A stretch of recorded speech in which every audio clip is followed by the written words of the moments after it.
Hey guys, John Cannon for JJDG Entertainment, wanting to show you guys a new online web-based equipment manager, client manager, appointment manager, run your life production company management software thingamajigger that Nick has been working on for a while. Now, some of you guys may have used the earlier version, which I'm drawing a blank as to what the name of it was. But that site went down, and Nick's been working real hard on this new one called Straitivent.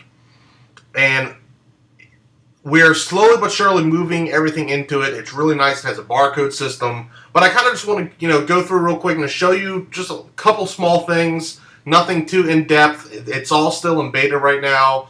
So a lot of this stuff is being tweaked on the back end. For the most part, it works perfectly. There are little small kinks here and there. But Nick's been, busting his butt on making sure they all get fixed, and whenever he comes up with a release date, it'll be ready, turnkey for a lot of you guys. So right now, I have an event on Saturday that I need to go ahead and just put into the system as far as what gear is going to go out. So right here's my dashboard. And log in. It'll show you a calendar of exactly what you have going on. It looks like I have nothing going on. I promise you that schedule's a lot different on my Outlook. So we're going to go in here, we're going to go to menu, we're going to go to events, and we're just going to add the event in that I have for Saturday. So I'm going to call this THS prom. Okay, the date of it's going to be the 18th, and I'll do my start and end time. Let's see. We'll say 2300. Number of hours, total event time is 4 hours, but start time and end time I use for my load-in time. Type of event, I haven't really set this up, but essentially you can set up what type of event it is, whether it's a school dance, a wedding, a production, Sweet 16, a birthday, a corporate job, whatever it may be. You set those event types up. And I talked to Nick while I just explain that. It just thought to me it might be cool if Nick catches this video per your event quote unquote type could be possibly a different color on the dashboard page. Idea, Nick, if you're watching this, might be something to put into your list. So we're gonna add that event, and now the event is set. If I go to my dashboard, I should be able to see the event. But right now there's no current equipment added to that event. So what I need to do now is check out the gear that I need. So I've already, pretty much put for the most part, some of our gear in here, and I put in categories based off trussing, sound, lighting, cable, miscellaneous gear, video, laser gear. So we're going to go ahead and add in the sound. And for this one, we're going to take out 4 KLAs. So we'll just go through this list here, and we can add them to the event. I need a K8 for a monitor. I need my 2 air-powered stands. I'm going to need this stand right here for my monitors, for my speaker monitor. I think the Yorkville's be a great fit for this event. We'll go ahead and throw the NS7 in there as a backup. We'll take 2 wireless mics, and that's going to be it for sound for me. And let's go into lighting. Lighting, I'm going to use all 4 of the Q-Spot 260s. Let's see. I'm not doing anything with those.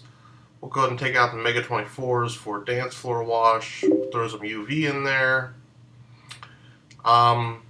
Show Express, definitely going to need that guy. Definitely going to need the hazer.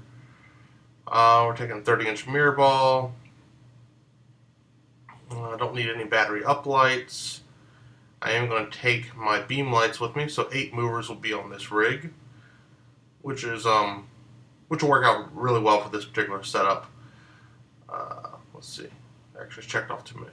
And you can remove stuff if like for example, I don't want that light, I can just click it, takes it out. The Mega QAs, I am going to use those for truss warmers, so I'm going to need 1, 2, 3, 4, 5. I'm just going to take all of them so I have them. Where's the last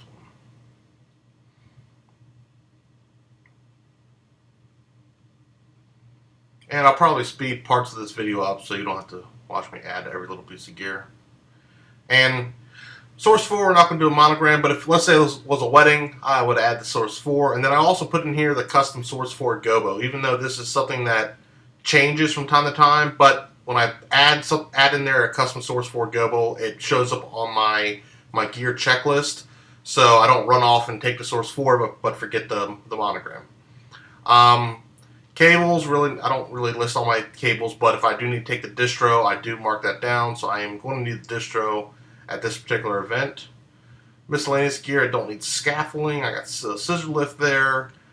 Definitely want a dolly because I tend to forget that damn dolly, and I end up using like speaker cases to get gear in because somebody forgot the dolly. Definitely need a crane stand. They got tablecloths. We're gonna grab 3 walkies for the crew. Cable trunk, tool bag, boom, done. Okay, then video. Video, we got one of those guys, and I need to add my elation camera to this list. Trussing, I have to go and look exactly what I need to use. The nice thing about this is if you guys are running multiple events on one day, it's going to show you what's checked out or what's available for that particular day and what's already been been assigned elsewhere. So I know we definitely need 3 SD180s. Let's see, we need the truss adapters for the 180s. You guys get the point. I'll go through and I'll tweak this list a little bit later so you guys don't have to watch all this. So we got that. We can go back to the event. And pretty much what I'll do after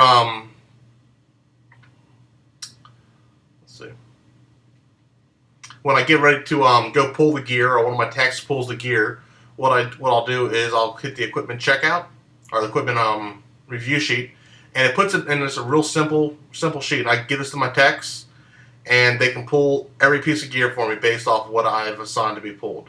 And then all the gear as well has a barcode that's been assigned to it, and I'll show you that as well. Let me go ahead and jump out of this page. So I go to menu and I go to equipment.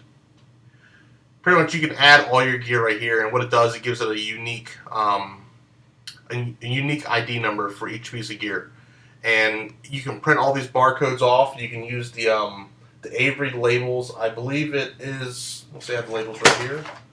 The Avery labels 8160, which fit this barcode sheet that when you print.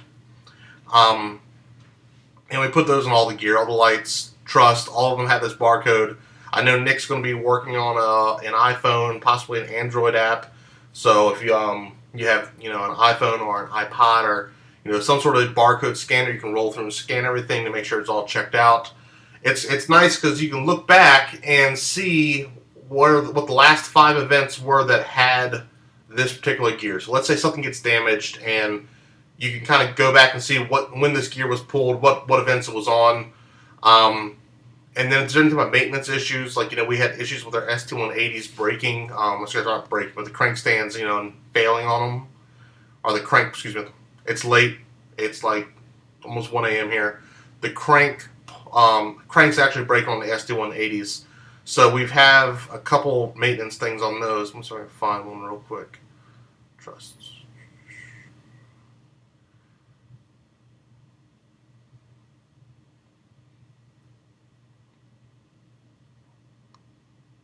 There you go. ST180s. And well, this particular stand doesn't have any issues on it, but I do have a note in there that the shaft was lubed. Go insert a joke here. I know you guys will. But I have a note in there that we lubricated the shafts and everything on that particular unit. I'm setting myself up for jokes. I'm on 423. So I know in another 30 to 45 days we're going to go in and take a look at it, see if that needs to be oiled and greased up again. Again, insert joke here. I think 46 was one we had a crank issue. Maybe 45. I know we replaced the crank on one. I don't know why. Might be a little bug. I might have deleted it. I don't know why I would have though. Unresolved maintenance. View archive notes not there. Here we go. Okay, so this stand, it shows unresolved maintenance tips. So if there's maintenance still waiting to be done, i.e., let's say I was waiting for a crank to come in, or I was waiting for a part to come in, it would show up in this field here. But you can go back and look at all the maintenance that has been done. If you have different users, let's say you have a full blown warehouse and you're not the one person doing everything almost, you can see which tech or which person put the request in, who fixed it. It's nice because you can do it all while you're at the gig. Pull out an iPad, pull out your phone, or hop on a laptop. You can put the request in right then and there. Make a note on which particular piece of gear it was, and when you get back to the warehouse, get back to your house, you guys can address it. It is very nice, even though we do not have a tremendous amount of gear next to some of these larger production companies. But even on 4 ST180s that we have, one thing goes wrong, and it may just be something real petty, but should be addressed and taken care of. And we think we put a piece of tape on that stand, or we've done something to make a note on that stand that it needs to be fixed. But then you get home and you're next week you're working on it and you can't remember either what it was or which stand it was, so you're going through all the stand. At least this way, they all have their own unique IDs, so you can get right to the problem, address it, make a note in the system, and take care of it. It's happened this time with a couple of LED par cans. We had a couple of issues, and trying to go through 30 to 40 par cans because the techs didn't leave the particular unit out. Trying to find the one that had the issue, or it was having an intermittent issue. It's nice to have a unique barcode. So, like I said, even though if you don't have thousands of pieces of gear, it is kind of nice to have the barcode system in place. One of the things Nick's also working on is like the ROI, the estimated hours. The long-term return on investment, essentially, on your gear. I really don't use that much on here since we're still getting used to the system, but nonetheless, it's there. It's something that's going to be there that'll help you guys out in the long run. You can just view all your gears by particular manufacturer. So if you have a lot of Global Trust, you can see all your Global Trust items right away. If you have a lot of American DJ, same deal. Appointments, I really haven't started using this, but if you have particular clients, like let's say I have this high school right here, I can add in tasks that need to be done. I can add different contacts. If I got a meeting with them, I can add them. If I know, okay, there are events coming up in 3 weeks, I need to go ahead and order, glow sticks and order t-shirts and order this, that, and the other. I can add all these tasks so I can log in and see what tasks that are coming up due. Sort of like, when you're on your online bill pay, it shows you what bills are coming up. When you have to pay stuff, you can see what tasks are coming up and when you need to take care of them. So, like I said, it's still in beta. I'm sure Nick may or may not be looking for more beta testers, but it's definitely something I am getting behind fully. I think it'll be beneficial to a lot of the guys that aren't really a full-blown production company yet. They're kind of at that in-between grounds, like I am, of a DJ and a production company. Like I said, I think it'll work real well for my needs, and hopefully it'll help you guys out. If you guys have any questions, shoot me a message below, or I'll put Nick's information in the website link and everything in the comments or description portion of the YouTube video. So again, practice, enjoy, and keep at it, guys.